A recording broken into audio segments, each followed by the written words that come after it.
I'm in the beat too loud. Bet when mama see me now she proud. Even Steven, he done beat them odds. Far from easy, but I figured it out. Seen a lane, then I paid me a route. Now they pay me just to see me come out. Quarantine over is far from a drought. Anthem ringer, bring them out.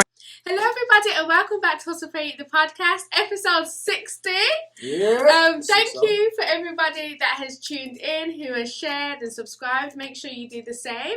I'm your host Jade, or Miss Teapot, because we spill while the tea's hot.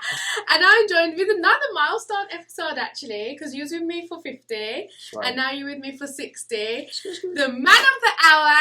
Yeah. The GOAT of Christian hip hop, my big brother Steven Malcolm. Hey. Thank you, Steven, for being here again. Thanks for having me. Like you just landed, you just landed on episode 60. Yeah. Look at that. So I'm gonna have you every 10 episods. Set it up. Let's do it, because that means you'll be here for episodes 100, all the celebratory episodes. So how are you? How's life? Yeah. Without mentioning the album. Life is good, man. You know what I'm saying? Like I'm on this high right now. You know what I mean? Like, so I feel this wave that I'm riding. Yeah. And yeah, man, I'm shredding that mug. I'm loving life right now. I feel blessed. Good. Yeah, you seem very like light and floaty. Yeah, man. You know what I'm saying? That's the way I can describe execution it. feels good, you know what I mean? Yeah. Hard work tastes a little different, you know what I understand? Absolutely. And we'll get into more, of course, about the album and everything, because there's so much to talk about regarding the album, because just amazing. But yes, and for me, my week, it's actually been a tough week. So a friend of mine passed away this week. Yeah. I seen on your story. Yeah. So he was an actor, so we used to do like drama things together. We used to do plays and stuff. And he was just a really good man of God. And what's been breaking my heart so much is he had a wife, you know, and they just had their second baby not long ago. So imagine being my age and being a widow. Like, that's just been breaking my heart. So rest in peace to Marcel. And you know, it's like hard to shake, because like since my dad passed away, there's been so many deaths, like one after another. So I'm trying to like get out of this place. So I'm just I'm always expecting somebody to die, and I hate it. Do you know what I mean? Yeah. Like always on edge, like, oh, who's gonna be next? How do you kind pass, of thing. Mommy asking? I don't know. I know that he had some health complications. But I don't know what happened. So that's what's horrible as well. It's like, and he was only 29. So can you imagine, just so young? So take this as a motivation, everybody, to just live every day like it's your last. Yeah. Because really, you don't know when it is. Like, today really could be. Tomorrow is not promised to anyone. So make sure you work with the Lord. That's the positive, you know. Yeah. The Bible says we don't mourn like the world mourns, because we have a hope. And he was a man of God, and I'm sure we'll see him again one day. So rest in peace to you, Marcia, and prayers and love to your beautiful wife, Cindy, and the rest of the family. So let's get into this. So church, you was at church this Sunday. Yeah. So I can do a quick recap. So the main thing was about obedience, but what happened is I think it's partly because it was Pentecost on Sunday, so that's 50 days after Jesus ascended and his spirit comes back, Pentecost, and there was just the spirit was so heavy in church on Sunday, but you could really tell that people needed ministering to. Like, there was a heaviness. Like, obviously I was going through, grieving of my friend, and then so many people were going through things, and the message was about obedience. But I just want to shout out Pastor Kurt for his obedience. He preached. He preached. And sometimes, when you've got a sermon prepared, you come in wanting to do what you prepared, but to be obedient to the Holy Spirit and say, no, use this time as a time of ministry because people need it. And he was able to pick up that in his spirit, discernment, and say, we're going to just spend some time in prayer. So really, that's what it was. It was just a time of prayer. Most of the service was us just praying for each other. Wow. So, and sometimes we can, even as Christians, we can take away the importance of prayer and not really spend enough time in prayer. Yeah. How's your prayer life right now? It's good. Yeah, I spent, Sunday in prayer in an airport. You feel me? Oh, really? Where were you using Oklahoma? Why did I say Oklahoma? Yeah, Oklahoma. Wasn't it? Oklahoma. Yeah. So, yeah, it was cool. But my prayer life is honestly like pretty solid because I pray a lot more than I'm in the Word. You know what I mean? Yes. Like my personal relationship through prayer is just so consistent. I think that has a lot to do with growing up dolo. You know what I mean? Oh, So yeah. I've always been a praying man. You know what I mean? Even before BC days, but now it's just obviously more intentional and just more felt. But yeah, I'm always praying. I'm always praying, especially now in this time of wild craziness. Like it's the first time in my life where I'm really having to lean on it more so than just doing it. So yeah, so let's talk about that for a minute. Like, so you said that your personal relationship with God through prayer is strong. So what is God speaking to you about these days? Because your career is just going up right now, and so it's always important to check, like, how are you spiritually? Like, what's God talking to you about? Yeah, just telling me to just keep going and stand firm. And honestly, like, it's been a season of things being revealed. You know what I mean? Things being revealed of what I want to do with what God has given me for real. You know what I mean? At first, literally, it was just a thing of, okay, serve the edge. Now get signed, it's a career and do it for a living. But now it's just like, no, like I feel so attached to it, and I've had a son and I know what making an impact and importance really is. And so it's just like, now I've actually put out something that I care about and people have responded in a way that I knew they would. And so now I'm believing more in it. And so it's just like, man, I'm going through a season of needing to be ready and needing to be ready with what comes, with what's next. It's pretty lit. Yeah. So the real question is, so you didn't sell your soul to the devil to have a feature with Snoop Dogg? No, you're not. You know what I mean? Still here looking at gas prices like, oh, it's about to hurt my pockets. Snoop Dogg didn't corrupt your whole spirit. He did not corrupt me. You know what I'm saying? Like, Snoop, you know what I mean? None of that, man. It was so cool. Like, Snoop was, honestly, he was who he is on TV. So there was no surprises when you met him? Yeah, there was no surprises at all. And how did that feel? Like, because you're not like a starstruck kind of person, are you? Because you spoke about when you saw Jaden. Yeah. Jaden Smith had you starstruck. Were you starstruck to Snoop? Yeah, but it was like I was so in the zone. Like, yo, I'm like, and like P has seen me in these moments of like before shows or something. I'm pacing back and forth and I'm doing little dances and just getting myself comfortable. Yeah. And so literally like that's all I was doing. But then through that year, like Warren G walks through and then Ice Cube walks through it. So you're just like, oh my gosh, what's going on? Yeah. Oh, I didn't know they were there. We were like we were in a spot in the arena where the back door entrance is right there, so they would come through the back door, to go in their rooms or whatever. So yeah, we seen them as they were walking through. Really? And yeah, legendary. So I was in the zone, focused, and then by the time he came out, I was just like, oh my gosh, it's time. But I was ready. Wow. Ready. Okay, we can talk about it. So it was a great video. And on behalf of Hustle Free, I want to say publicly, because I did thank you in the text, but thank you for walking the Hustle Free as well in the video. I told Mark I had to make it happen, man. You know what I'm saying? Like, it's a family thing, you know what I mean? This is a huge opportunity. A lot of people are going to see it, and so, I have to leave my mark too. Yeah, absolutely. So, the response to the video has been really good. Facts. Polar opposite what everybody was saying, you know what I'm saying? Yeah, like, I didn't see any, like, because I'm always ready on Steven videos to see I actually found a person who said something. What did they say? And I literally called him, I'm like, bro, I'm like, you are a Christian troll at this point. You know what he said? He's like, look you're letting Snoop have that death row chain on. He's talking about Snoop's chain. He's like, my goodness. That label it was all about sex and corruption and da da da da. And it's just like, wow. First, what a way to live in the past. Because literally it's a company that went bankrupt and then Snoop bought it and is revamping it. So it's just like, wow, you're really gonna say what it used to be and it's not no more. Yeah. But then also, a chain on. I'm like, yo, you're talking about jewelry. But that's how you know on that this man's neck. That's how they, that there was nothing else that they could pick from, because really deep down they was probably hoping you was in there smoking a spliff with Snoop, so they could, you know, they're all waiting, so when they just say that it's like an innocent summer video, they had nothing to say, so they have to go for stuff like I know they were, change. And even to spill the beans on that, Snoop had a blunt in his mouth the whole time we were filming. Really? The whole, and I don't know, I told the videographers, because PE, like, shout out PE, I still listen to my pastor, you know what I'm saying? Yo, hey, no smoke in this video. I'm like, say less, you already know.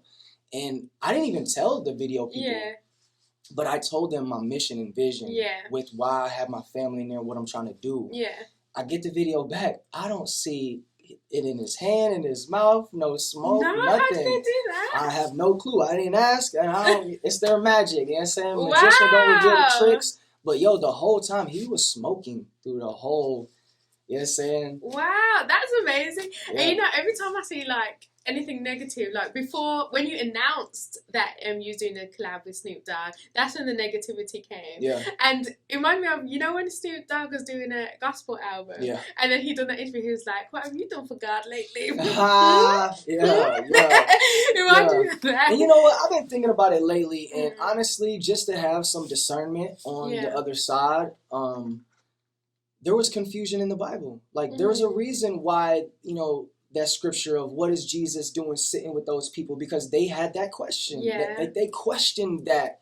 Yeah. And so, yeah, man, I'm really starting to see, like, no problem with people doing that, because it causes confusion. Like, hold on, what's going on? Yeah, absolutely. But then, that gives me the chance, and I'm really starting to look at it like this, of like being the light in both ways. Of that's why Jesus did it, to show an example of, hey, this is how we should be stepping. You know what I'm saying? You're gonna walk into you know what I'm saying, a healthy village and fix the healthy people, or are you gonna walk into the hospital and fix the sick? And then within seeing that, it's just like, yo, I'm encouraging other people too to see that it is possible. Because you're not gonna find out in 2 to 3 years that I'm, you know, out here cheating on my wife, or you know, drug addict, crazy. You know what I'm saying? Like, I'm stepping for real out here. So it's lit, man. Absolutely. Like, and it's like, it makes me think, like, if Christians actually took a time to actually examine what they're saying to other Christians, they would realize that they're being a lot more like the Pharisees and the Sadducees than like Jesus. I be trying to see, man, like, I be seeing these tweets, and so I'm like, man, they're really like, you know. But then the other day, this guy killed everything of that. He said something about the XI thing. Oh yeah. Yo, you've seen me explain it, comment, reply, and now I put out the art of the tree. You know what I'm saying? It's right there.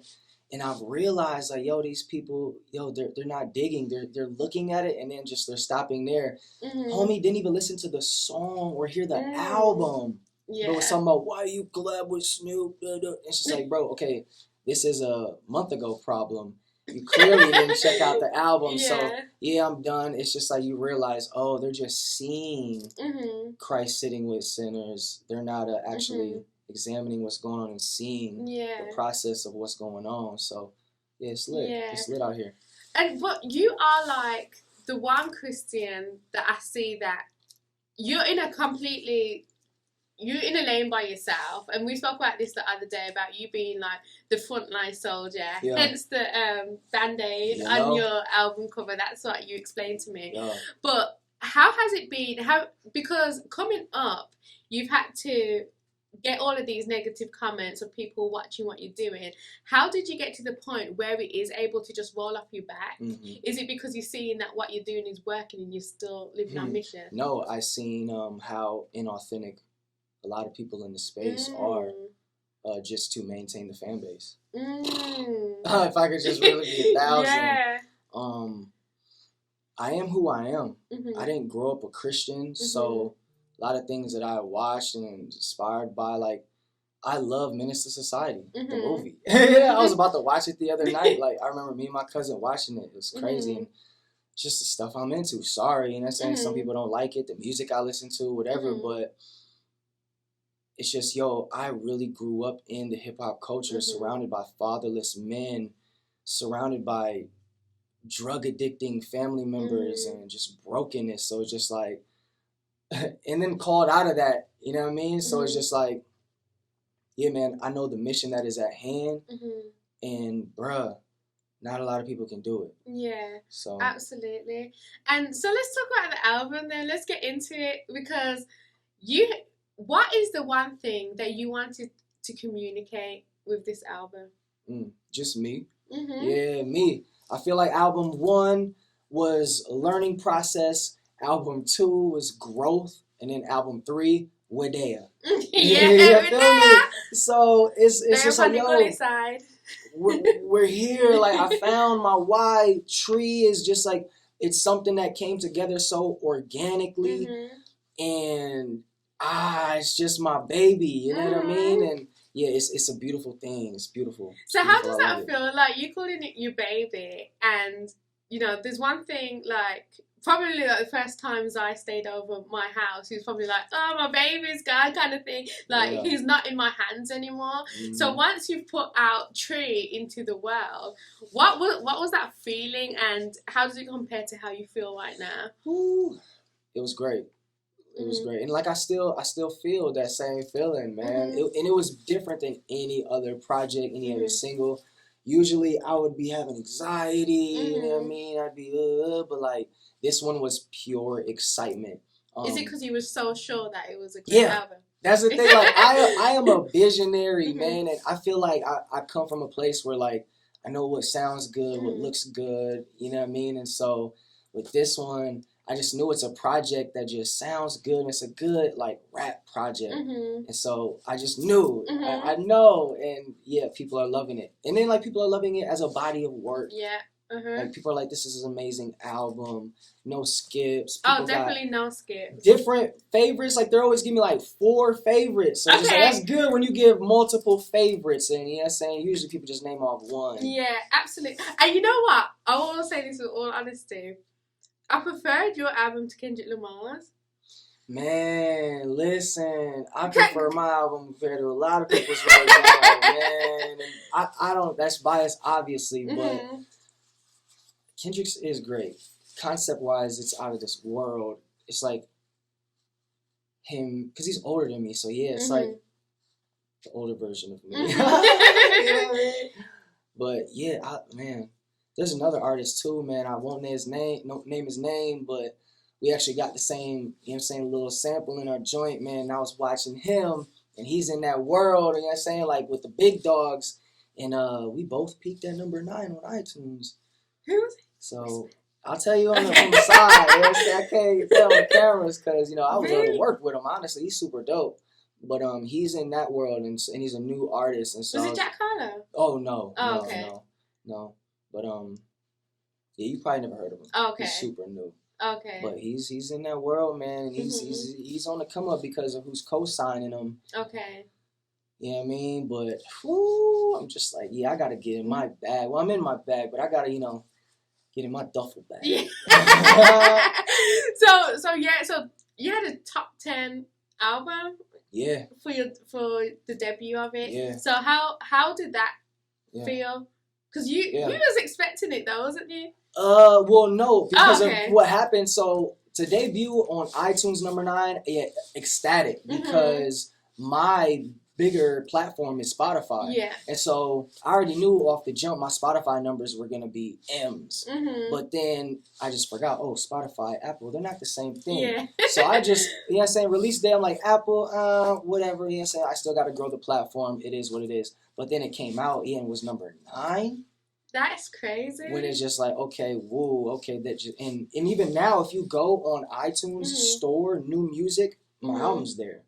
So that means it's still circulating and it's getting on all the playlists. And even today with Summertime with Snoop, like it's landing on playlists like around the world. And then my manager was like, yo, it's on a playlist in like Muslim countries. Oh wow. So yes, like bro, people don't know. Like, okay, let somebody dig into who this cat is. Oh, he about this, man. Woo. Hey, come Absolutely. on, man. We And around the world. We global now. Absolutely. That's amazing. Because, like, it's such a hook. It's like your net. Do you know what I mean? And it reminds me of, like, when Jesus told the disciples to cast their net on the other side. Yeah. Sometimes, like, us as Christians continue to fish in the same pond. Do you know what I mean? And then you realise there's nobody there to be caught because we're too scared to go out into deeper water. Yeah. We're too scared to cast our net on the other side. And that's exactly what you've done. You've casted your net on another side, and now you've got this bigger side of water to fish from. Yeah. And I truly believe you will catch some fish with this album. Crazy, man. I went from using Jordans in clothes to get young cats' attention to preach the gospel to a song with Snoop Dogg. That's pretty lit. It's amazing. It's in me. It's amazing. So talk to us about the process of actually making the album, because there was a time where you shut yourself in and you was working alone. So what were the songs that came easy? Which ones took a little more time? Yeah. So with album 1 and 2, man, it was real industry. You know, I got signed, and then, you know, they put you in the studio with producers, engineers, songwriters, A&Rs, and all that stuff. Yeah. And it was cool. We cranked out what we cranked out. Super dope, classics. But yeah, this one, I took it back to the basement when I first started by myself. Just being in my zone, in my element, I can scream ad-libs and go crazy, and then just, you know, let the vibe flow, and that's what I did, man. I feel like, okay, the first one that came was On Point. I was in the Airbnb, downtown Grand Rapids, Midwest. You know what I'm saying? We had to keep it. Yeah, that's what I said so many times in the album. Like, we actually are here. What? On Point came. So when On Point came, did you know that you wanted KB on it? Absolutely, yeah. Okay. Because the Brady line, you know what I mean? In Tampa, the connection. So I'm like, like, finally I got one for bro. So boom, shot it over to him. He loved it. Second one was Rooftop Freestyle. And that's our intro, by the way. Yeah. So I already knew Derek for that one. Shot it to him. Then after that was Lately. Love that one was quick, boom, boom, boom. Then the intro, that one was fun. Then what other one was there? Respect. Okay, yeah. Respect. Man, and then Jada King might have too. I think Jada King. Maybe. But yeah, so, and then I remember Ain't Playing was recorded in LA. That was fun. Shout out Bugs. Me and Mark were doing something all day. I think writing all day with Social House, and then went over to a studio and laid that mug down in like an hour. And it bounced. Wow. It was so quick. And that beat is different, so I'm like, man, let me have Social Club bounce on like a different type joint. Yeah. Man, yeah, the album was so easy to put together, sitting here thinking about it. All I know actually was... It just flowed out. Yeah, so Shaggy's manager actually sent me a beat, and I wrote All I Know to it, and then didn't really like the beat. Beat felt old, so we updated that beat and then put that on the album. So was Shaggy meant to be on that? No. Oh, okay. No. Is there? Shout out Sango, man. Oof, Waldo. Yeah, I knew, like, everybody I knew, you know what I mean? The only person that I reached out to that couldn't be on the album was Marvin Sapp. Oh, yeah, I remember you saying that, actually. You know what I mean? Yeah, I remember that. He unfortunately had a death in the family, so he put things on hold, and then just, wrong timing, so it'll come, though. It'll happen one of these days. Absolutely, I believe it. So it seems like it just flowed out of you. Yeah. Because you said that it is you. It's definitely your voice. Yeah. So, okay, so let's talk about favourites. What are some of the overall favourites that you're hearing mainly? What are your favourites? And have any of them surprised you? Believe in me, actually, like, as weird as it sounds, that's one of the favorites. That's the one I'm on. That's what I'm saying. BGBs, you know what I mean? Who was it? You, me, Tank, Sticks, and Tank. Sticks. It was just 3 of y'all? That's right, yeah, because he 3 and 3, boom. We did like 10 takes, right? Yeah, we did, yeah. 10, believe in me. Believe in me. Yeah, believe in me. And then we changed our voice. I was like, believe in me. Yeah, everybody's like, yo, believe in me. Wow. Demons. Red light, green light. Oh yeah. Which that one's doing. Really? Which I knew that one would do good because all three of us are on it. Yeah. And then people, of course, like love the intro. Mm-hmm. And then lately, mm-hmm. those are like top 5 that I'm seeing. But believe in me, for Was some the biggest reason, surprise? yeah, because it's like real rappy. Yeah. And but it is like chanty and easy chanty, and uplifting and yeah. So I can see that. That one's really good. That's gonna go live. Yeah. Like, I can't live. wait. I can't wait. And now that they know it too, because I did it on the Long Little Hype, but nobody knew it. Oh, okay, yeah. And then I asked Joe about it. He's like, it still went. He's like, it went good for them not knowing the song. Yeah. And I thought about, oh yeah, there's a difference between the crowd knowing the song. Yeah, and the new song. absolutely. So, turn up. Oh, that's good. Yeah, somebody, and this is the first project that people are hitting me up talking about how they relate. Oh, Like, yo, you know what I'm saying? I got somebody hit me up like, yo, you know, I failed in, you know what I'm saying, 8th and 9th grade, and then now I'm a journalist for a living. Wow. You know what I mean? These stories, they're tying into the stories that I'm telling and being able to relate to me.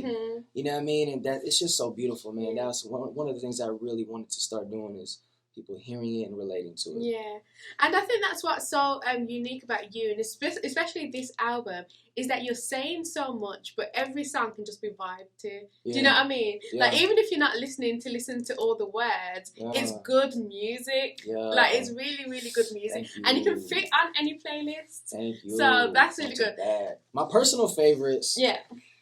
It's Summertime just because it's legendary. Yeah. It's me and Snoop Dogg on a record. You know what I'm saying? It's and you had your family in the video. Which family in the video. I don't know if I mentioned that. You know what I'm saying? The vision came to life. Outside of that is Lately.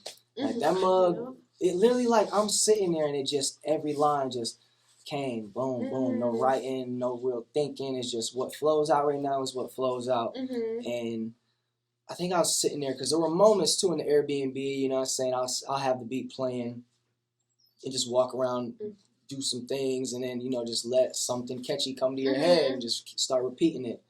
And yeah, lately I've been having dreams. So yeah, you can go off, you know, anywhere with that. I love that one. My favorite, Jada King. Oh, it's beautiful. Yeah.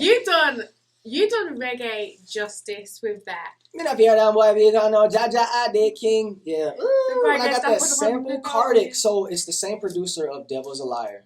He's this Hispanic guy who just loves that he's sound. Hispanic. Yeah, wow. I believe so. And he sent me that joint, and you know when like the beat kind of just comes in. It's so authentic. Like that's what we're used to hearing. It's like one that you just hear in the streets, and you just like, and so yeah, man. Shout out First Class. Shout out Cardic. We are actually in the process of planning a Jamaica trip for a week to work on a reggae EP. Yeah, we need that. Ooh. We need it because I think you've proven that you can do it. Yeah. Like me and Kurt were talking about, like it reminds us of home. Like this is what I'd ride around listening to. Like that reggae sound was so there, and the we're not gonna play. Do you say I'm not gonna play? Yeah. We're not gonna play. It's not gonna play. I love it. And you know what? So you sent me that months and months ago. So it's been on my phone for a while. And when you first sent it to me, it took me 3 days to get through it because it was so good that I kept pausing it and like, no, I can't listen to it. But fun fact about the song, man, the one part where I'm like, they want me to like a dolphin now, yeah. And then it cuts. You hear like a hard cut. It's because I couldn't hit the next note, man. It was supposed to be like, they want me to like a dolphin now, yeah. And like I kept trying to, and, bro, I just couldn't. That day, it was not a good day in the studio. I tried that like 20 times, and I'm like, yo, the auto tune's not catching. I'm not catching it. And Joe was just like, I don't know, man. And so I'm like, you know what? I'm just going to cut it. Yeah. And see if anybody ever says anything. They probably won't. So that's why if you go back and listen, it literally is like, and it just cuts. Oh, okay. So couldn't hit the note. Oh, wow. Fun fact. It still sounds good. It's, like, thank you. It's so, so good. And that's coming from, you know, another Jamaican, you know. And like Kurt grew up in Jamaica and he was like, that's why I can't wait. Like, so... Man, my play, and this is my team. Everything takes a team, and I feel like that's what I'm getting good at as a visionary is seeing the play and knowing how to execute is like, all right, my main guys who have when you hear Party in the Hills, Hot Boy, Fuego, What Was You Thinking? Goodness, what are some other ones? I feel like I'm missing some. On the Move. Some were co-written and produced by Scooty and Mikey, who are Social House. Even a lot of people don't know this. I got work on the table. That's not me. Ah, is that you saying it? No. What? That's what I said, right? Boom. What? It's not me. No. I can. You're not doing the chorus on the It's not me. That's my homie. On Fuego. No. That's not you. It's not me. I got work on the table. What? Fuego. Whoa. Shout out Scoop. Yeah. That's not you. Scoop. No.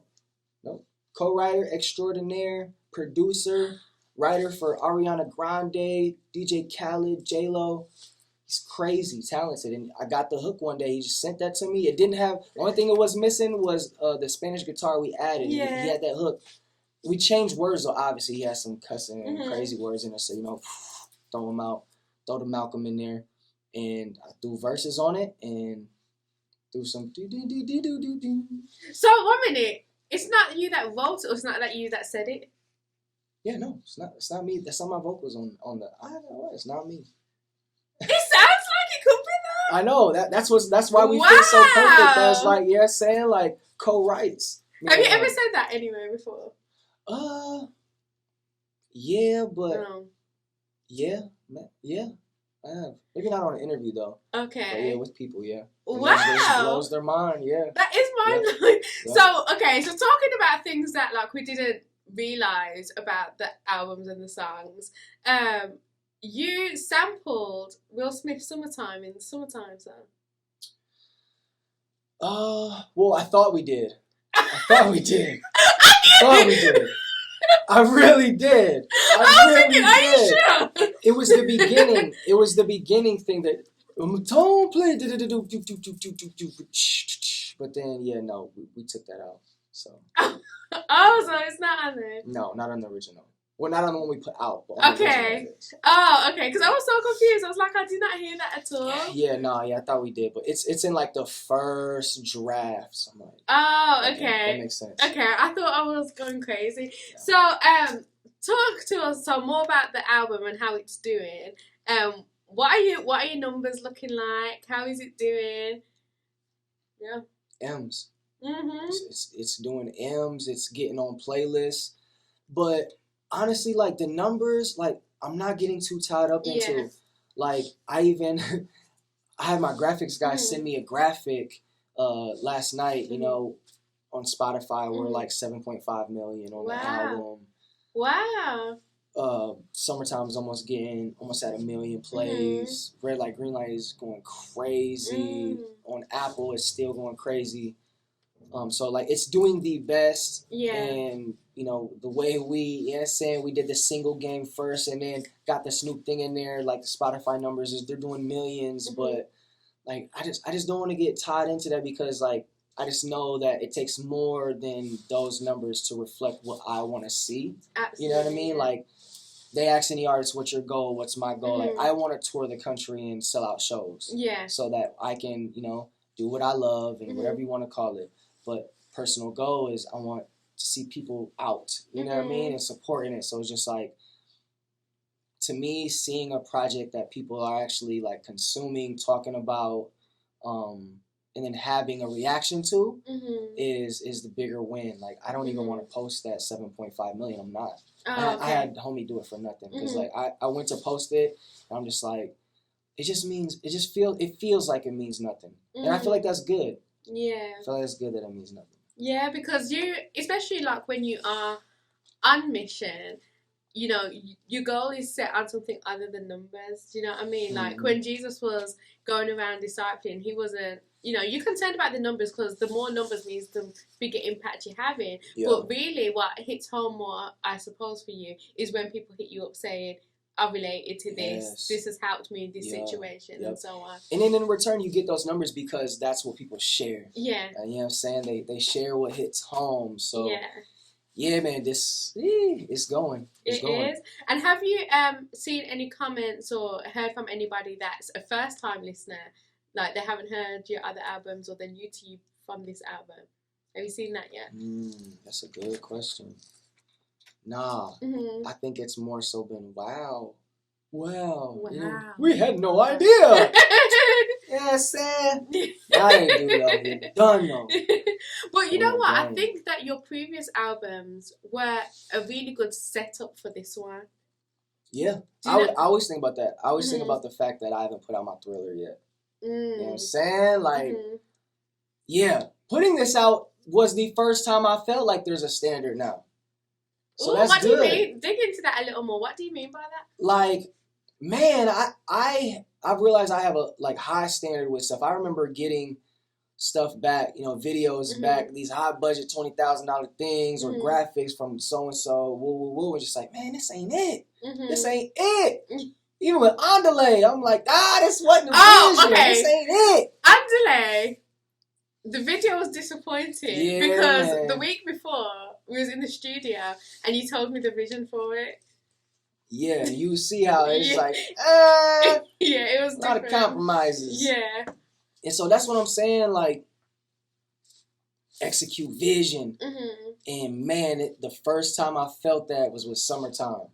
How, like, bruh, it was finna be bad. It was finna be bad if I would have let, you know what I'm saying, the things that was finna be in the video be in the video. But I'm like, hold on, yeah. Listen, we need to show who Steven Malcolm is in the smug. So did that. Boom, comes out. I see it. I'm like, nah, we need this. I need to see this. I need to see this. When I say this, I need to boom. Got it back. I'm like, oh. You know what I'm saying? That tree came following. Boom, man. And we still got the mini doc. Yeah.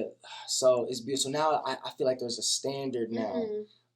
But it's just like, bro, that standard, because I still know what I want to do, man. You know what I'm saying? I even deleted the dancing tweet because I'm just like, man, don't ever let your ops know what you're doing. Oh yeah, exactly. Dang. You never know. Let me surprise them. Don't let them know your next move. So, what has this album process taught you? Taught you about yourself, taught you about God, and taught you about people. And try not to go into your bad news. Yeah, no, I won't. Right. This album has taught me that I can't run away from being authentically me. And who I am is a person who is genuine and really has something to say. Yeah. Because we're just in a state of, we're not in a state, but I'm in a position where it could be easy to play the game. It could be easy to, you know, do things to just look good on paper. Yeah. And I could do things to just appease other people. But that's when you compromise vision. And then so when you compromise vision, you compromise happiness. And I found that I started to care about the craft.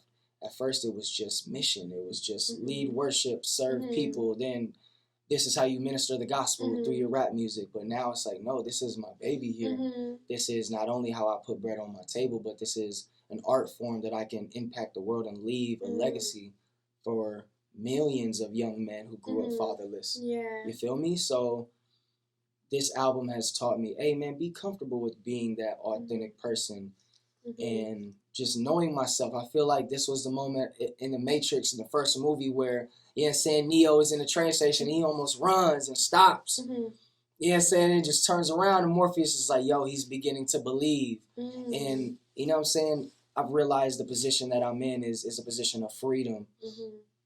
And my mind is so free when it comes to, yo, there's no limits on God. And if we're supposed to reflect him and I'm doing this for him, then why should I put limits on my creativity?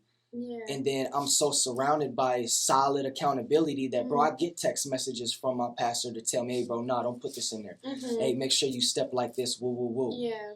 But it's just been my fault because I haven't really shown who I am to let people rally behind me and really know who I am, which is gonna come out sooner. But nah, this album is a start to being comfortable in knowing and believing, yo. You see me? I see it, absolutely. And so what has it taught you about other people? Maybe other artists, because you have a lot of collaborations on the album. What was that like? Yeah, fun, like super fun. Because who was your favorite person to collaborate? Can you say that? Derek Minor. No, listen, okay. Let me tell that story, man. Because true story, I'm telling you. Yeah, I had the record in the Airbnb. You know what I'm saying? I sent it off to Derek, and he was doing his thing, busy. But then it was in Nashville, perfect timing. Hey, cuz, I'm in the Ville. What you on? Nothing. I'm gonna slide. Bet. Slid over there. You know what I'm saying? Around 6 o'clock, and we chilling in his studio. And he's like, hey, man, you want to go ride in the Corvette? I'm like, yeah, what's poppin'? And yeah, he had an old school muscle car drop top Corvette. You know what I'm saying? So, rev it up. Boom, we hitting the highway. And say, my man's mashing it. Mad fun. You know what I'm saying? Like the nighttime, downtown buildings lit up. Now it was just the vibes. And then he overheated. He was going too fast. We had to pull over by a strip club. You know what I'm saying? Like, it was kind of in the hood. I'm not gonna lie. So I always have my beads, and so I'm always precautious. I'm like, I start taking them off just in case I got it. You know what I'm saying? Pop! Don't want to break my jewelry. Yeah. But then, you know what I'm saying, we cooled it down and got started. Boom, back to his crib. And then he laid the verse right there. I'm just chilling, and he laid the verse, and we vibing. He's like, yo, you like that? I'm like, absolutely. Boom, boom. And it was just, super genuine, super real.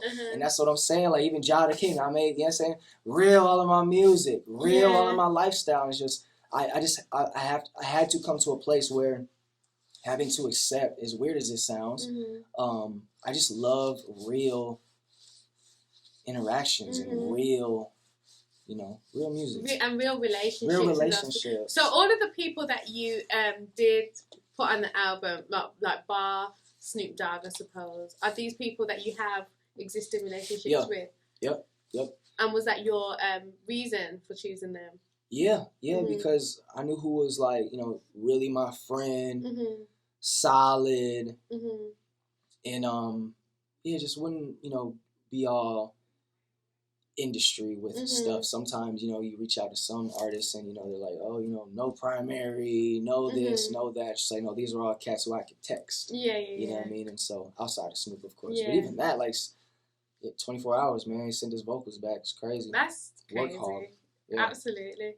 And, okay, first, before we move on, I do want to talk about the album cover and all the art that's come with it. Shout out to your graphic designer. Man, what's that been like working with him? Because he just seems to just capture everything that you need. Boss man, dog. So finding that right team. Shout out Street Symphony. He always told me, you need a team. You need a team. And so man, I got these creatives, man, by my side. And that was the one thing at first, everybody like, who does your artwork? When I first started, releasing the animation stuff. And at first, I was trying to keep them tucked. Yeah, I remember you saying. We in a small space. Next thing you know, everybody gonna have the same art. But I'm just like, I have a chance to change this young man's life. Yeah. And so how did you meet him? How did that? Through the guys who came and shot the mini documentary. Oh yeah. Aiden and Parsa, they somehow they knew him and passed him. Hey, Steven Malcolm, he's looking for this, and man, I just fell in love with what he did, man. And so he's an animator. He's young.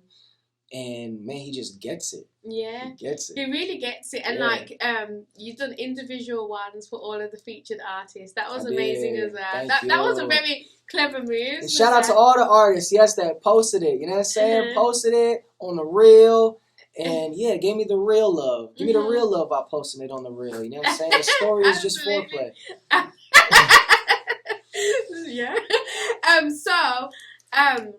was gonna ask you something. Okay, so now that you're on your third album, so you've been in it. So how long have you been rapping now? Goodness. Since 2012. So 10 years. 10 years. So you're 10 years in. You're at a different level when it comes to your career. You've got all these opportunities probably being thrown at you. So many doors being opened. So how does that shape, or has it changed your mission? And how would you define your mission right now? Because we had PE up here a couple of weeks ago, and he was talking about you and talking about the fact that he knows that you're very much on mission, because you meet, you talk about your mission. So how would you define that without giving too much of your plays away? Honestly, man, just, as cliche as it sounds, man, just being led, man, by the Holy Spirit, y'all. Like, I ain't want to be a rapper, dog. That was not in the thing. You could ask Troy, and I wouldn't sit with him like, bro, how do I be a rapper? I want to do a song with Lecrae. I ain't know Lecrae. You know what I mean? Like, I want to be a ball player and then a cop, man. And so... One second. What made you want to be a cop? Oh, man, Pops. Okay. For some reason, Pops, you know, should go to school to be a police officer. I just always wanted to be a cop. And then, like, my mom always watched, like, the first 48s and the stuff like that. And then I'm a adrenaline junkie, too. Oh, yeah. So it's just, like, them three things, like, culminated and boom, like, going to law enforcement. Okay. Like, I was going to be, like, super cop, G.I. Joe, boom, boom, boom, boom, boom, 3 headshots all on the paper, like, you know what I'm saying? Like, I just wanted to be, like, lethal. Yeah. But, you know, God had other plans. Yeah, absolutely. Lethal with the mic, man. Yeah, so, just being led, like, yo, I just felt led to lead worship. And then Troy was like, yo, if you could pay your rent and do would you do it? I said, sure. My boy Andre at Nordstrom was like, man, you should look at your life, man, and really, like, see if you could pursue it, man. Prayed, and I just seen it. And so I just went. And, you know, I dove into this thing, man, and I don't know if it's me or I don't know, man, but even through, like, this journey has been tough, man, because I haven't really felt accepted by the gatekeepers of Christian hip-hop, you know what I mean? I feel like 50% is my fault because I am a quiet, reserved guy. I just sit back if I don't know you and I observe and, you know, I'm not starstruck by them because I didn't grow up listening to them. Yeah.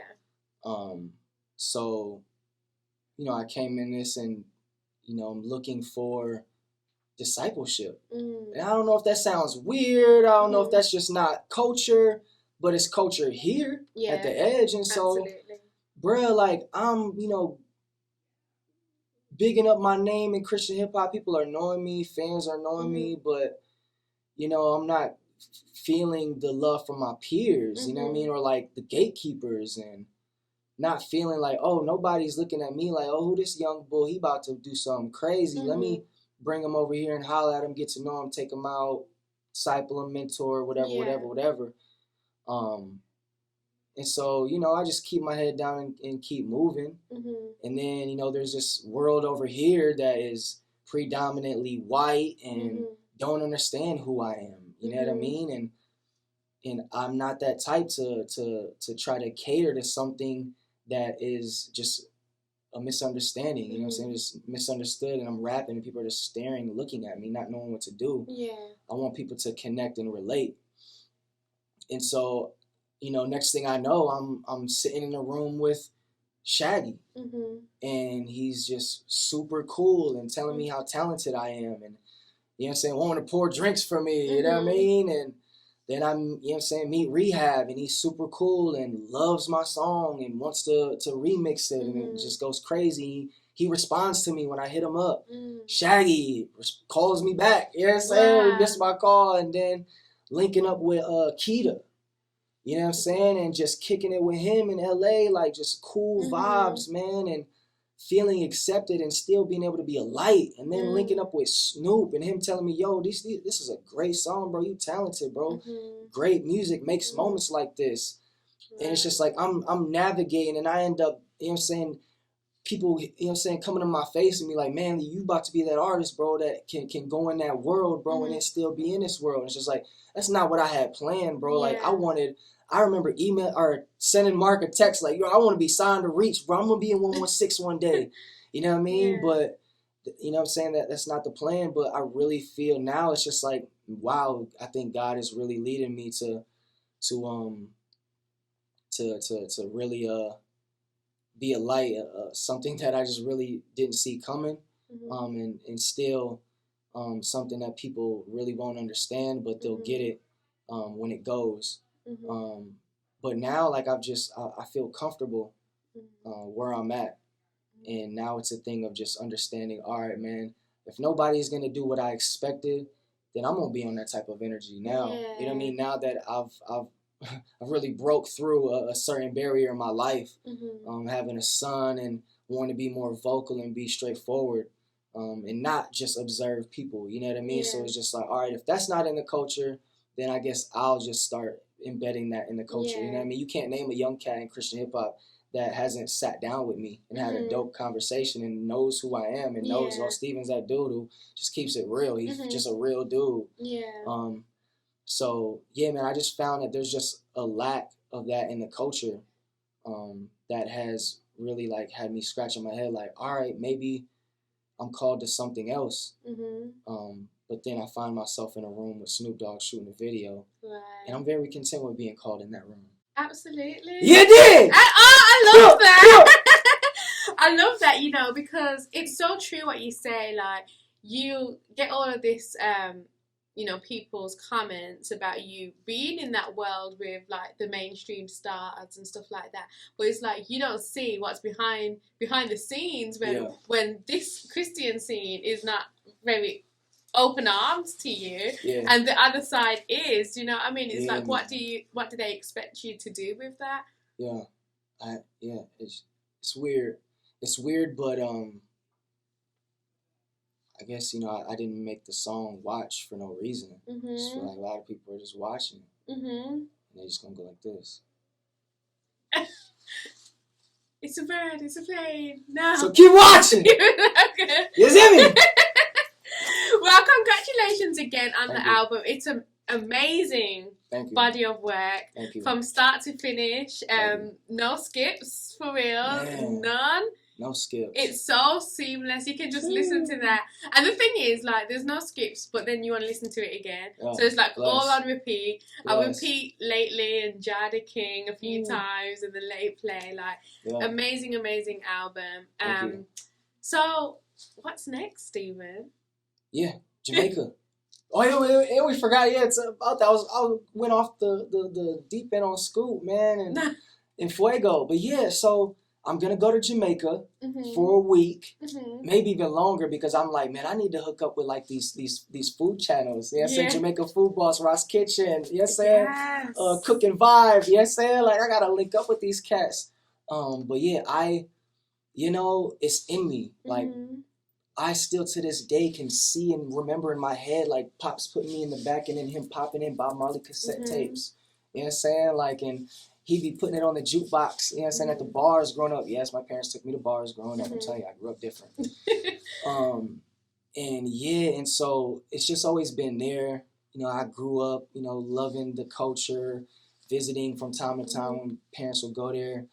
But it's just like, bruh, if I can go to Jamaica with, you know, shout out First Class, you know what I'm saying, as, you know what I'm saying, a producer, writer, and just he knows the culture, like Jamaica's his home. And then bring the hit makers, hit producers, Scooty, Mikey, Social House, you know what I'm saying, we get an Airbnb for the week and just vibe out, you know what I'm saying, enjoy and dive into the culture. Like, I'll take this time, the first time that, you know what I'm saying, I know it's in me and, you know, it's part of me, but I'm really going to dive into the culture, like, for real, and just make music out there. And then, you know what I'm saying, link up with people.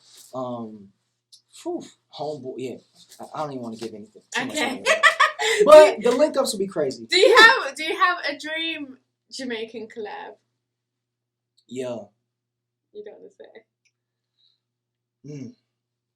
Well, see, like, I've always wanted to work with a Marley. Yeah, I was gonna say a Marley. Marley's all. Do you have a preference? Which one?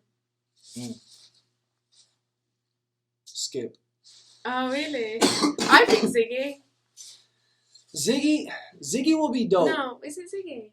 But who's on the album with Nas? Damien. Damien. That's what I was gonna get at. Damien is legendary, but I feel like I've worked with a lot of legendary artists. Oh, I need to work with somebody now, somebody new, somebody fresh. Okay, yeah. Skip might be it, but Junior Gang, Gangzilla, Wadea, Woyo. You need to do some with Capleton. Remember that artist I sent you? Okay, yeah. So I was gonna have you send me new stuff too. I'm going to. Send me a folder. Absolutely. Of everything I need to be listening to right now. I will. Absolutely. Yeah. Coffee. Of course, yeah. I'm gonna. Yeah, that's the like. Yeah. Can I get another water? Oof. Yeah. Charity. My There's a water parched. up on the shelf right here. Yeah. But yeah, coffee. Like I have features in mind, and coffee. Thank you. Coffee and Damien will be like the home runs. You know what I mean? 1 second. I just need to adjust this a minute. So.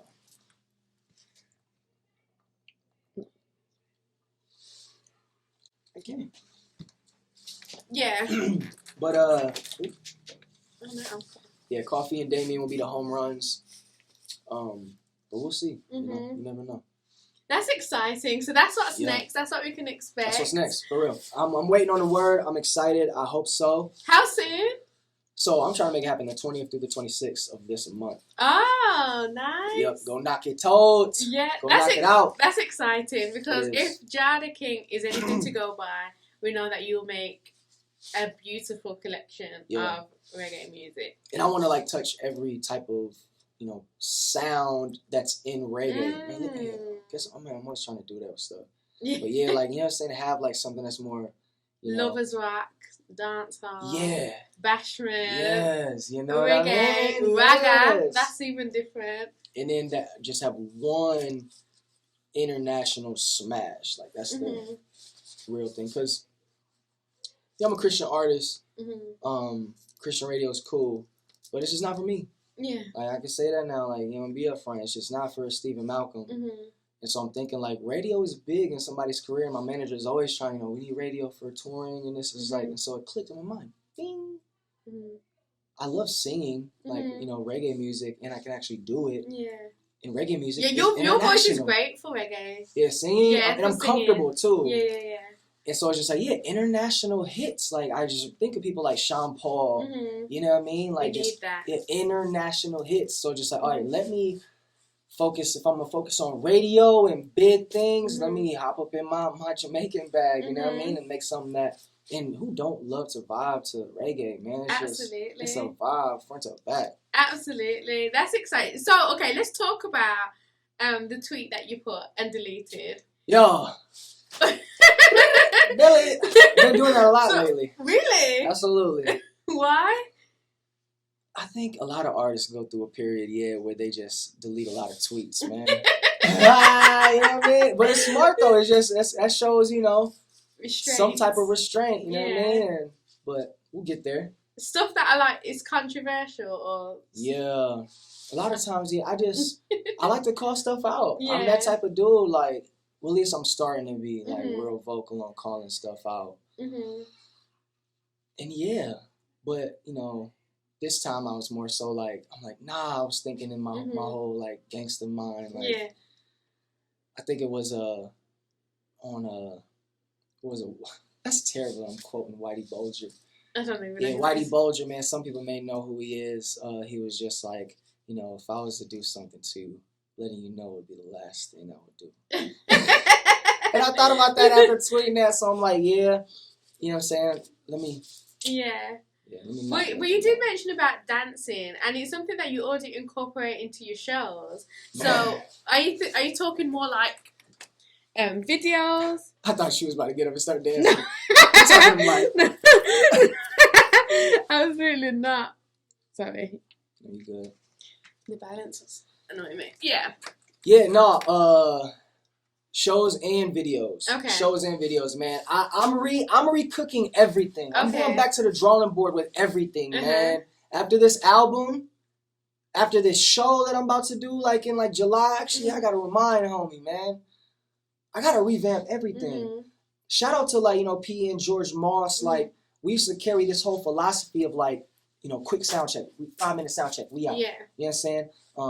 oh yeah, we about to be easy, bro. Boom, boom, boom. All right, Shay, you good? All right, we out. And then, with the set, oh yeah, it's just me and the DJ. We good, bro. It's easy tonight. Boom. Hook us up, boom. And it's just like, yo, if someone would look at my show and see what's good, okay, it's good. But I'm from a perspective of a show. And me thinking, okay, I'll tell the story. Okay. This is perfect story time. Okay, story time. My manager, shout out to my management, man. I love them because they're always pushing me to like elevate. How can we make this bigger? So they're like, yo, let's bring in a stage coach for you and Mark. And off rip, I'm thinking like, the last thing we need is a stage coach. I mean, Mark told me. Okay, yeah, man, the drums. Hey, man, so shout out to my management, man. They was like, well, how about y'all, bring in some drums and bust on some drums during Fuego. Oh, my gosh. It's the most humble me and Mark have ever been. We humbled ourselves to the point of just do it. And just see how it goes. And it's not it. Yeah. It's not the play. It's not the move. But, hey, we tried it. And so, shout out to Mark, man, for even still, like, that's my guy, man. You know what I'm saying? Like, and so I'm thinking, like, how can I make things bigger? Like, yo, if someone's going to book me for 10 grand, I better bring a 10 grand show. I think about Winter Jam, and it's just like, yo, okay, how can I make everything bigger? Yeah. These shows, bruh, like, and I watched the Grammys. Every hip-hop show had backup dancers, had things going on, production going on. So it's just like, nah, let's take the sound check to really master the sound and really get everything going and set up production and get it right, get it tight. Let's have not drums, but some backup dancers. And along with them backup dancers, think about, man, when I first started this thing, the first song ever came out was Assassinate My Flesh. It's still online. Oh, yeah. Remember when you done the podcast with Mark? Yeah. You showed it? Yeah? Gosh. Yeah. I showed it to you? You showed it on the... on the screen? Goodness. And yeah, but at the end of that mug, like, me and Mark made choreo. And when we did that during worship, like, people just blew people's minds. And when I used to just do it all the time, me and Mark, you know what I'm saying? I got it from Michael Jackson at the end of Billie Jean. He picks the hat back up, boom, and then no music, he just dances. And I took that philosophy to mind, like, I'm gonna dance at the end of a big song. And I lost that. I don't know, maybe I got lazy on the way or something. But it's just like, bro, how can I highlight all my attributes that sets me apart? The first thing that comes to mind is my story. My story is insane, and I haven't even really told anybody until now.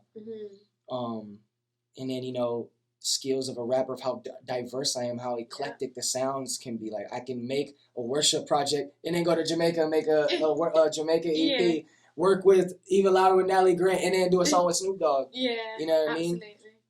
And then, bro, can't nobody dance like me in this genre, CHH. It's true. He can dance. He's got it. It's in here. Like, it's in here, bro. Like, I just never let it, come out. Yeah. And I'm tired of, like, seeing, like, all these, like, artists with all the backup dancers and then, like, knowing, like, oh, that's cool. I can make that crazy better by just what's in my mind and what I want to recreate when it comes to implementing dancing. Yeah. And I got the vision and I know it looks cool. Yeah. So it's just like, I'm really going to start implementing that in my videos and also at my shows, man.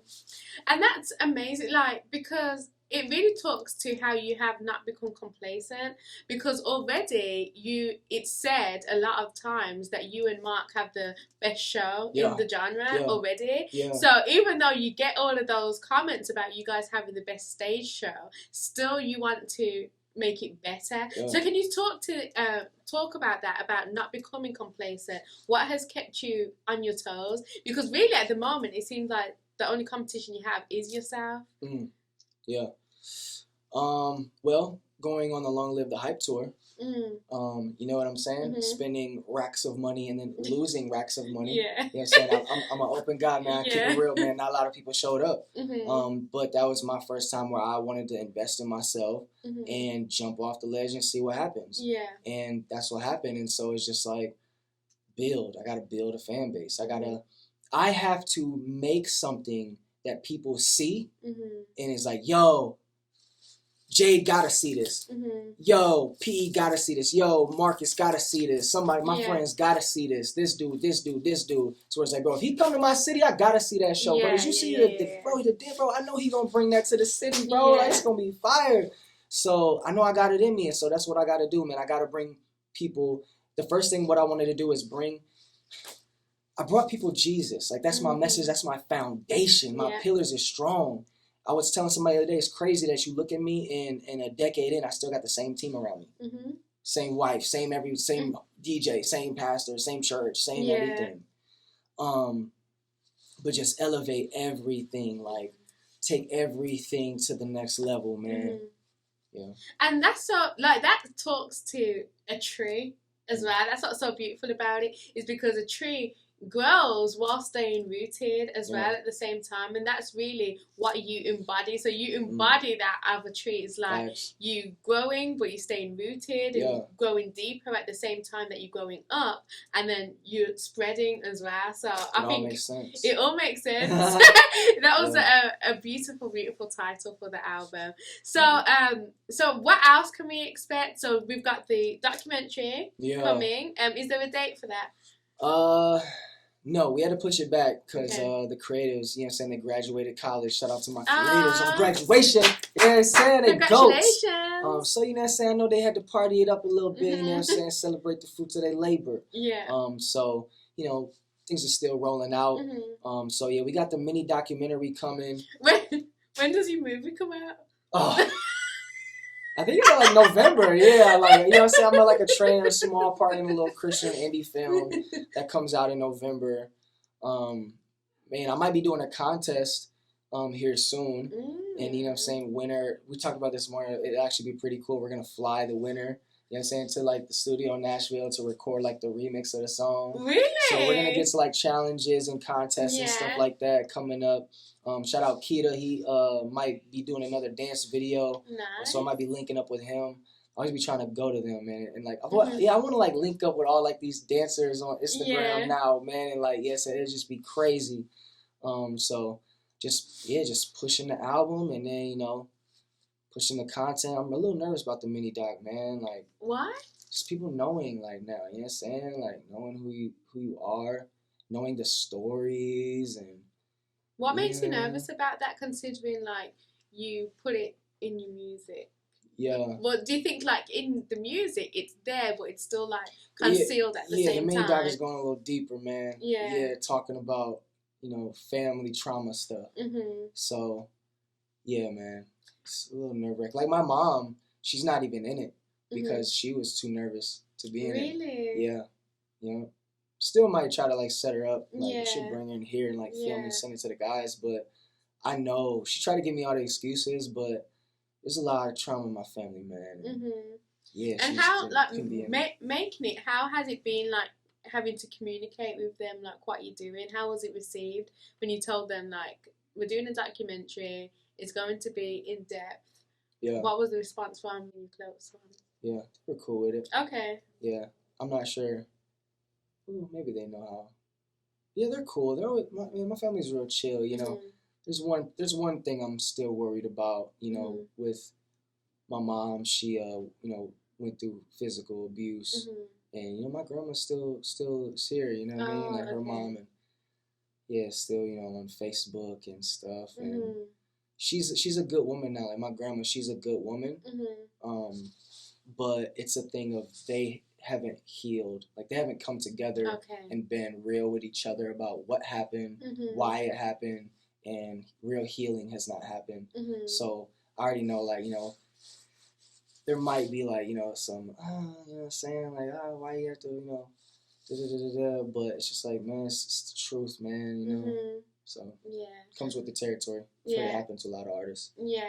And do you think like once the documentary drops, do you think you'll go even more in depth when it comes to your music as well? Yeah. Or do you feel like you'll just leave it to be on the documentary? Like definitely more in depth. That's like, man, I've thought about concepts of like, and like I say, maybe it'll come, you know, as is, but like doing a whole project of like life through the lens of a fatherless young man growing up in a world in poverty, fatherless. Yeah. Knowing that millions of people can, you know, relate to it. So just, yeah, I've been wanting to be more intentional on making stuff that's just real personal that I've experienced and went through. Yeah. So absolutely. Well, we look forward to all of that. It's gonna be good. So it seems like everything is going up for you, and we're keeping you in prayer, of course, and that's always important. But continue to cast that net on the other side, and Tree continue to do what it does. If you have not gone to listen to the album yet, make sure you do. Tree out now on all streaming platforms. So now is the time of the show. We're Mark the Bad Guy. Shout out Mark the Bad Guy. Bad Guy. If you guys haven't seen him in a while, he'll be back soon. Shout out Bad Guy. Yep. This is a part of the show called Mark the Bad Guy's Bad News, where he gets something off his chest, where he tries to teach a lesson, or when he says something should change or be fixed or done better. The last time he was here, his bad news was that 2022 has been the year of bad flyers. Yeah. Like we get like all these pop-up flyers like for pop-up events and stuff, and we always have to remake them because they're so bad and stuff like that.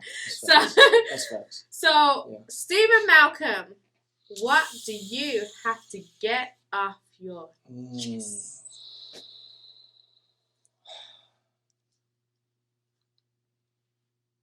All right. I'm nervous. Why am I nervous?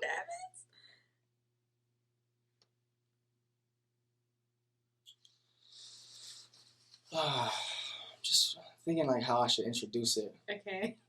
Take your time. Yeah.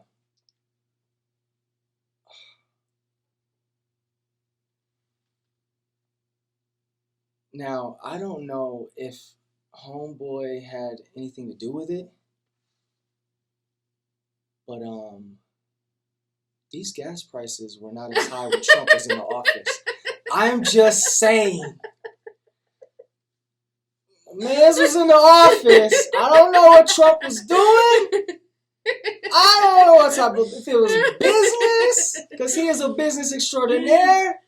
Listen, now, I'm black in America, man, and I know prejudice when I see it. And when I see Mr. Trump, you spy it. See it a little bit.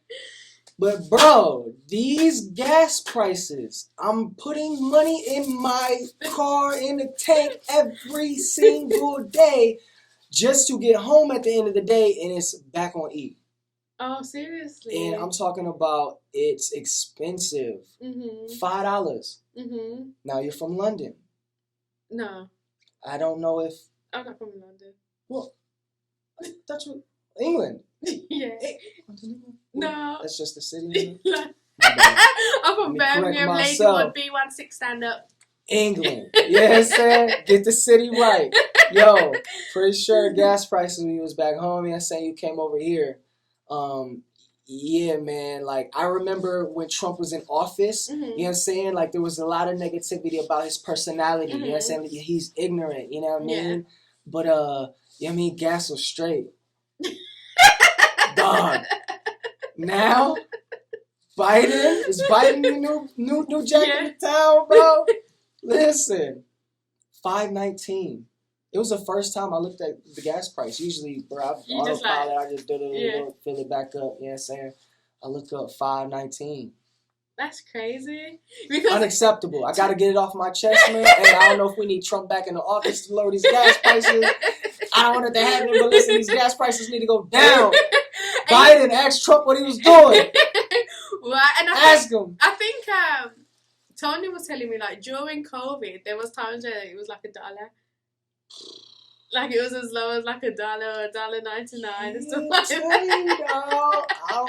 I think about oil, having to get the oil. Let's do some business. I think Trump be a businessman. Maybe he was and now he gone. Now they like, hey man, I don't know. Yeah. I'm not political. I don't watch the news. Yeah, no. But what I do watch is my pockets. Yeah. And the budget for gas, we going up. Yeah. So, yeah, I just had to get that off my chest. I thought about that this morning. I'm like, man, dog, these gas prices weren't like that when that man Trump was in the office, man. Biden might have to holler at that man. That's some business strategies on that tip. Oh, okay. You scared me. I thought you had something really like deep and like. Yeah. But I'm glad it's just the gas. Wow, it's a big problem now because a lot of people are talking about it. Yeah. So I'm sorry for everybody. Crazy. Yeah, no, sorry to scare you. No, it's fine. Oh my god, what it's gonna say? No, man, you know, I'm riding this wave of just this energy, man. I got a lot of energy. I got a lot of positivity, and I've just realized like negativity is easy to gravitate towards. It's easy. I'm so quick to want to respond to that one thing and this bad thing and this and this, and you know, industry and the things that I say, but it's just like, man. At the end of the day, dog, I'm a leader. I can control the narrative. And now I'm feeling like I can control the outcome. So that's dangerous. So positive, love, negativity is just, it's too much negativity, man. Yeah. We got too much negativity going on so. Absolutely. Yeah, I got a lot of good news, man. Tree out now. Tree out now. And what I wanted to ask you is, because I'm guessing that you're going to have a lot of up-and-coming artists watching this episode. So what would your advice at this point in your career, I'm sure you get asked this all the time, but at this point in your career, from what you've learned, you're 3 albums in, you got 2 more albums to give? 3 left. 3 left, 3 more to give. So you're halfway through your deal. Yeah. What would you give them? Like, because you've been in the independent world. Now you're signed. You still grind it out like you're independent. Yeah, facts. But what in that time have you learned that you think like, okay, I could save somebody a lot of time, a lot of heartache, a lot of disappointment if they were to listen to this? Yeah. Labels and even just businessmen, they love the package. They love when it comes tied, bowed, and ready to go. And me, like I said, I just fell in this thing. And I would tell artists watching this, man, if you really want to be an artist, know your vision, know your why, have a team, and be ready to go. Yeah. Stick to it. Do not compromise, and be you. There's no reward in playing small and not taking risks. Yeah. And leave everything on the table, man. Like one season that I'm in is that risk taking one. And I heard a dope story, man. It's just like, you don't ever want to be on your deathbed surrounded by the ghosts of your untapped potential. Wow. Be there and just know that you've given the world every ounce of potential that you can give it. And there's no reward in playing small to me. So take risks, believe in yourself, and stay true to who you are, and never compromise your mission and vision for nobody. And it really seems like you're really embodying that, because you probably like heard that before, you probably believed that before, but now you seem to be like walking and living in a different level of confidence. Yeah. Well, I had affirmation on that. It was a thing of, okay, this is how you do this. So you can do this, or you can do what you want to do. Yeah. And I'm choosing to do what I want to do. And that's scary. And I've been told, we've seen this before. It doesn't work. But they're not me. Yeah. And so, yeah, man, I'm choosing to really just be authentically me. And if it doesn't work out, I know I'll be more happy with with giving it my all and not, stepping into anybody's beat and trying to please anybody else. Yeah, absolutely. Thank you so much for that, Steven. No, dog. You said a lot. There's so much to take from this episode. Is there anything else you want to to say? Leave with the people. Man, nah. Just know that I'm so happy because my learning experience has stopped me from making my thriller. That's always my saying. Like, you know what I'm saying? Like, and it was told to me by a guy. Shout out to him. I ain't gonna name drop because I don't really like him that much anymore. Nah, we got problems. I gotta holler when I see him. But he was like, "Yo, just work. You as an artist, your job is to make music. So make music. Eventually, you'll make your thriller." And then do you think Tree is your thriller? No. I think Tree is my off the wall. Ah. Tree is my off the wall, man. It's that okay. You know what I'm saying? He found his he found what he's. You know what I'm saying? Because if you listen to Off the Wall, that was heavily influenced by like club and jazz and disco with Quincy and the scene that they was in, and then Thriller is just that's Michael. You know what I mean? So this was my off the wall of okay, he's nice. This kid is nice. Yeah. And then whatever comes next, I don't know if it's gonna be my masterpiece, but I haven't reached that point to where it's just like, I put out something crazy, so we're gonna do it though. It's coming. Amen, and I believe in you. Believe in me. So we can't let you go without you playing us a song. So let me turn the speaker on. Is that Bluetooth? Yeah. You should be connected to it. It's like AV or something like that. Hold on, so am I playing something off the album? Yeah. Unless you wanted to play something else of yours, but you're the man of the hour right now, Steven. Yeah, the album is cool. Unfortunately, ain't got nothing else at the moment. What I do, but nothing that I would want to display. Hold on, which one is it? This one. And it's called Logan Parker. Yo.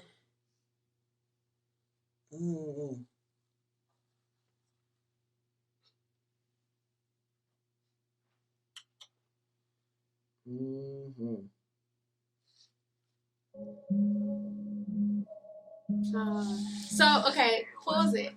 Yeah. Okay, so you picked Great off the album. Why this one? Man, I just been vibing to it lately. Like, you know what I'm saying? I wanna be great. Yeah. Hey, look at my plate. They got me raising the stakes. Yeah. Yeah, great, man. Capital G, capital R. Shout out Waldo. It makes sense. For Grand Rapids. Yes. Midwest team. Yeah. Oh, it's a Midwest team. Yeah, I love it. We need to shoot a video too. Oh, you're shooting a video for it? Yeah. Any other songs on there getting a video? Nah. Okay. Nah. I'm gonna focus on like, the influencers and the TikTok and just pushing the album. How do you find TikTok? Do you like? I find TikTok as a job. Yeah, I mean, that's the job part. That's worked, man, to me. Like, I don't want to be on it. Yeah. It's a new gen thing. But it just comes with what I do. So I'm on there, man. Shout out TikTok. But, yeah. So this song is Great featuring Waldo. He done a great job. Midwest team. He did. He's from where? Where's he from? Grand Rapids. Oh, is he? Yeah. So we used to work at Nordstrom together in retail. Yep. He was the rapper, and he worked in like maintenance. So he was there super early, and then he would always fall asleep. I walk past the office. I come in, he ain't there. Next thing you know, he got fired, man. He was sleeping too much.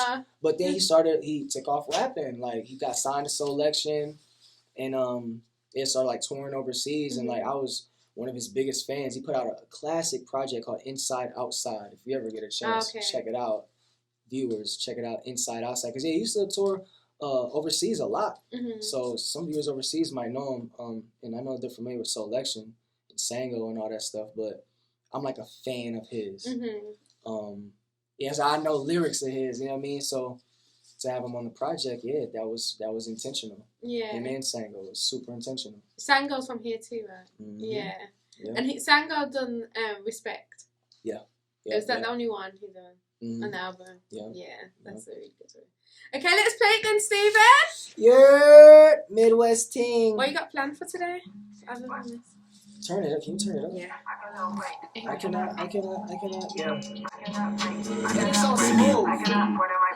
Yeah, I cannot wait. I told them I'ma be great. Yeah, I cannot wait. Look at my plate. They got me raising the stakes. Yeah, I've been on 10, ready no win. Touchdown right out the gate. Yeah, from the beginning, going on land. How you expect me to wait? Yeah, I cannot wait. Yeah, I used to live in my sin. God told me repent.